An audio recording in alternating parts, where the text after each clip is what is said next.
আর আমরা শয়তানের ফান্দে পড়ে ভুল করি, আর সেই ভুলের খেসারত আমাদের সারা জীবন কিয়ামত পর্যন্ত দিতে হয়।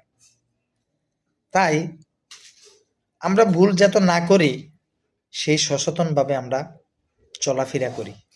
আমরা যে কোনো কাজ করব একবারের জায়গাত শতবার ভেবে নেব।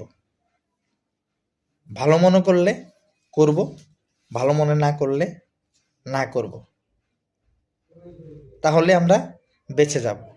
না হলে একটা ভুলের কারণে হয়তো আমার আপনার জীবন ধ্বংস হয়ে যেতে পারে। তাই ভুল করার আগে ভেবে নেবেন। সবাই ভালো থাকবেন, সুস্থ থাকবেন। যদি ভিডিওটা আমার কথা যদি ভালো লাগে, জয়াক নাম্বার 1 চ্যানেলকে সাবস্ক্রাইব বেশি বেশি করে করবেন। ভালো থাকবেন, সুস্থ থাকবেন। আল্লাহ হাফেজ।